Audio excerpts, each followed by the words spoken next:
নির্বাচন শেষ, সরকার গঠনের উৎসবে মাতোয়ারা বিএনপি। কিন্তু ঠিক এই মুহূর্তেই বিরোধী শিবির থেকে যে ঘোষণাটি এলো তা যেন বাংলাদেশের রাজনীতির দাবা বোর্ডে এক বিশাল ওলটপালট। সবাই যখন ভাবছিল জামায়াত বুঝি নির্বাচনে হেরে ব্যাকফুটে চলে গেল, ঠিক তখনই সিনিয়র অ্যাডভোকেট শিশির মনির যে বোমাটি ফাটালেন তাতে রীতিমতো নড়ে চড়ে বসেছে সবাই।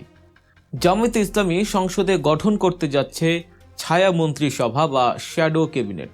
হ্যাঁ, ঠিকই শুনেছেন, নির্বাচনে হেরে গিয়েও রাজনীতির মাঠে এক যুগান্তকারী চাল চালল জামায়াত। কিন্তু কেন এই সিদ্ধান্ত?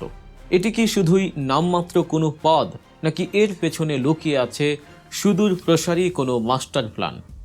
রাজপথের জ্বালাও পোড়াও আন্দোলন ছেড়ে জামায়াত কেন হঠাৎ এই ব্রেইন গেম বা বুদ্ধিভিত্তিক রাজনীতির ট্র্যাকে হাঁটা শুরু করলো? আজকের ভিডিওতে আমরা ব্যবচ্ছেদ করব জামায়াতের এই নতুন রাজনৈতিক কৌশলের আদ্যপান্ত। শুরুতে আসা যাক অ্যাডভোকেট শিশির মনিরের সেই বিস্ফোরক ঘোষণা প্রসঙ্গে।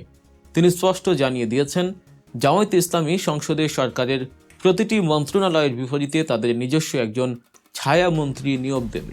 আপাত দৃষ্টিতে মনে হতে পারে শিশির মনির তো নির্বাচনে হেরেছেন, তাহলে তিনি আবার কিসের মন্ত্রী?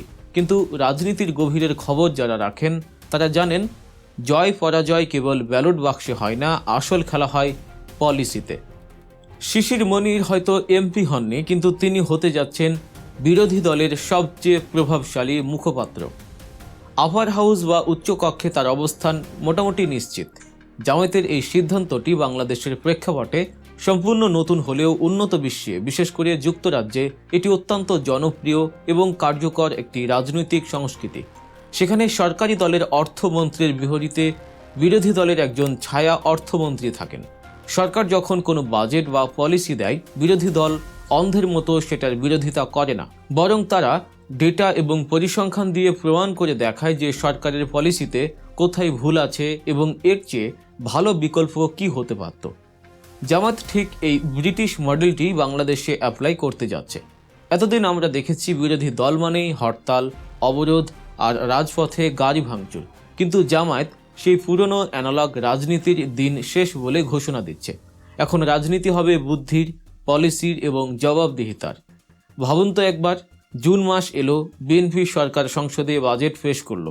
হয়তো দেখা গেল মেগা প্রজেক্টে হাজার হাজার কোটি টাকা বরাদ্দ দেওয়া হয়েছে। ঠিক তার পরের দিনই জামায়াতের ছায়া অর্থমন্ত্রী সংবাদ সম্মেলন করে একটি বিকল্প বাজেট পেশ করলেন। সেখানে তারা হাতে কলমে দেখিয়ে দিলেন মেগা প্রজেক্টের অপ্রয়োজনীয় খরচ কমিয়ে কিভাবে শিক্ষা আর স্বাস্থ্য খাতে বরাদ্দ দ্বিগুণ করা যায়।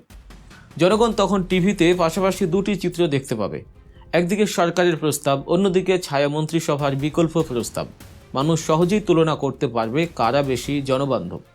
ব্যাপারটি শুধু বাজেটেই সীমাবদ্ধ থাকবে না, শিক্ষা, স্বাস্থ্য, এমনকি পররাষ্ট্র নীতির মতো স্পর্শকাতর বিষয়েও এই ছায়া মন্ত্রিসভা কাজ করবে।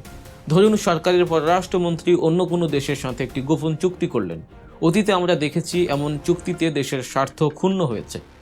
এখন থেকে জামায়াতের ছায়া পররাষ্ট্রমন্ত্রী সেই চুক্তির প্রতিটি ধারা চুলচেরা বিশ্লেষণ করবেন। তারা জাতির সামনে তুলে ধরবেন কোথায় কোথায় দেশ ঠকছে এবং কিভাবে নেগোশিয়েট করলে বাংলাদেশের লাভ হবে। এই পুরো প্রক্রিয়ায় সবচেয়ে বড় যে লাভটি জামায়াত ঘরে তুলবে তা হলো ভবিষ্যতের জন্য মন্ত্রী তৈরি করা। যারা আজ ছায়া মন্ত্রী হিসেবে কাজ করবেন তারা আগামী 5 বছর ওই নির্দিষ্ট মন্ত্রণালয়ের নারী নক্ষত্র নিয়ে গবেষণা করবেন। ফলে আগামী নির্বাচনে জামায়াত যদি সরকার গঠন করে, তখন তাদের আর শিক্ষানবিশ হিসেবে কাজ শুরু করতে হবে না। তারা হবেন একজন অভিজ্ঞ ও দক্ষ প্রশাসক। এটি মূলত তাদের যোগ্যতার একটি লাইভ ডেমো বা ট্রেইলার, যা তারা আগামী 5 বছর ধরে জনগণকে দেখাবে। দর্শক, রাজনীতির এমন সব গভীর বিশ্লেষণ এবং অজানা খবর পেতে এখনই আমাদের চ্যানেলটি সাবস্ক্রাইব করে বেল বাটনটি চেপে দিন। আপনাদের একটি সাবস্ক্রাইব আমাদের নতুন ভিডিও বানাতে উৎসাহ যোগায়। এবার আসা যাক জামায়াতের দ্বিতীয় ঘোষণায়, যা শুনে অনেকের চোখ কপালে উঠেছে।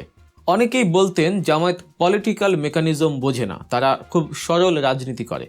কিন্তু আজকের এই ব্রেকিং নিউজ প্রমাণ করে জামায়াত রাজনীতির দাবা খেলাটা এখন অনেক ভালোই রপ্ত করেছে। সেন্ট্রাল জামায়াত থেকে সুস্পষ্ট ঘোষণা এসেছে, তারা নির্বাচনের ফলাফল মেনে নিয়ে চুপচাপ বসে থাকবে না। তারা অন্তত 30টি আসনে আইনি লড়াইয়ে নামছে। তাদের দাবি, এই 30টি আসনে ফলাফল ইঞ্জিনিয়ারিং করা হয়েছে বা সূক্ষ্ম কারচুপির মাধ্যমে তাদের হারানো হয়েছে। কোথায় প্রিজাইডিং অফিসার সই করেননি, কোথায় এজেন্ট বের করে দেওয়া হয়েছে, কোথায় ব্যালট বাক্স গায়েব হয়েছে, তার সব প্রমাণ নাকি এখন তাদের লিগ্যাল সেলের হাতে। কিন্তু কেন এই 30টি আসন নিয়ে জামায়াতের এত মাথা ব্যথা? এর পেছনেও রয়েছে এক গভীর রাজনৈতিক সমীকরণ। জামায়াত হয়তো এককভাবে সরকার গঠনের মতো আসন পায়নি, কিন্তু তারা চায় সংসদে একটি শক্তিশালী বিরোধী দল হিসেবে সরকারের উপর ছড়ি ঘোরাতে। যদি সংসদে বিরোধী দলের হাতে উল্লেখযোগ্য সংখ্যক আসন না থাকে, তাহলে সরকারি দল স্বৈরাচারী হয়ে উঠতে পারে। আমরা অতীতে দেখেছি সংসদে একাধিপত্য থাকলে কিভাবে জুলাই সনদের মতো গণ আকাঙ্ক্ষাগুলো ধামাচাপা পড়ে যায়। জামায়াত নেতৃত্বাধীন জোট যদি আইনি লড়াইয়ের মাধ্যমে এই 30টি আসনের মধ্যে 20টিতেও ফলাফল নিজেদের পক্ষে আনতে পারে, তবে সংসদে তাদের মোট আসন সংখ্যা 100 ছুঁই হবে। আর সংসদে 100টি আসন থাকা মানে বিএনপি চাইলেই সংবিধান সংশোধন বা কোনো গণবিরোধী সিদ্ধান্ত একা পাশ করিয়ে নিতে পারবে না। চেক অ্যান্ড ব্যালেন্স বা ক্ষমতার ভারসাম্য রক্ষার জন্যই ডিপ স্টেট হয়তো কৌশলে জামায়াতের আসন কমিয়ে দিয়েছিল। এখন জামায়াত আইনের মাধ্যমে সেই ব্লুপ্রিন্ট চ্যালেঞ্জ করতে যাচ্ছে। তালিকায় আছে উত্তরের দুর্গ পঞ্চগড় 1, ঠাকুরগাঁও 2, দিনাজপুর, লালমনিরহাট, গাইবান্ধা ও বগুড়ার মতো আসনগুলো। বাদ যায়নি দক্ষিণের সাতক্ষীরা, যশোর, খুলনা আর বরিশালও।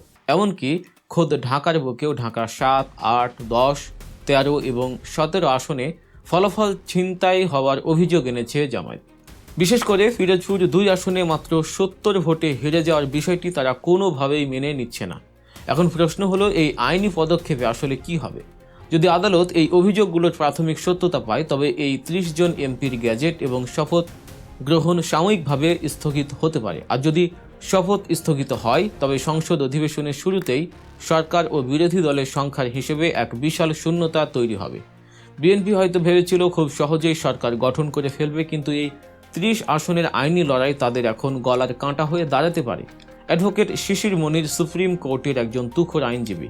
তিনি যখন উচ্চকক্ষে বা আদালতে এই ছায়া মন্ত্রিসভার মুখপাত্র হিসেবে কথা বলবেন, তখন সরকারের বাঘা বাঘা মন্ত্রীদেরও ঘাম ছুটে যাবে, কথা বলাই বাহুল্য। কারণ এবার লড়াইটা পেশি শক্তির নয়, লড়াইটা হবে ডকুমেন্টস এবং ডেটার।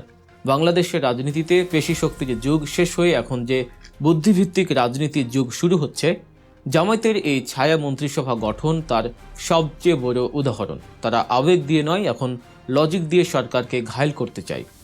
আগামী 5 বছর বিএনপি হয়তো সরকার চালাবে, কিন্তু জনগণের মনস্তাত্ত্বিক সরকার বা শ্যাডো গভর্নমেন্ট হিসেবে জামায়াত যদি সফল হয়, তবে পরের নির্বাচনের ফলাফল কি হবে তা এখনই অনুমান করা কঠিন নয়। দর্শক, আপনারা কি মনে করেন, জামায়াতের এই ছায়া মন্ত্রিসভা কি সরকারের দুর্নীতি রোধে কার্যকর ভূমিকা রাখতে পারবে, নাকি এটি শুধুই একটি রাজনৈতিক গিমিক? আর এই 30টি আসনে আইনি লড়াইয়ে জিতলে সংসদে ক্ষমতার ভারসাম্য কি আসলেই পরিবর্তন হবে? আপনাদের মূল্যবান মতামত জানিয়ে দিন কমেন্ট বক্সে। আজকের মতো এখানে শেষ করছি। রাজনীতির মাঠের প্রতি মুহূর্তের আপডেট এবং এমন সব এক্সক্লুসিভ বিশ্লেষণ পেতে গল্প নিউজের সঙ্গেই থাকুন। সাবস্ক্রাইব করতে ভুলবেন না। দেখা হবে পরবর্তী ভিডিওতে। আল্লাহ হাফেজ।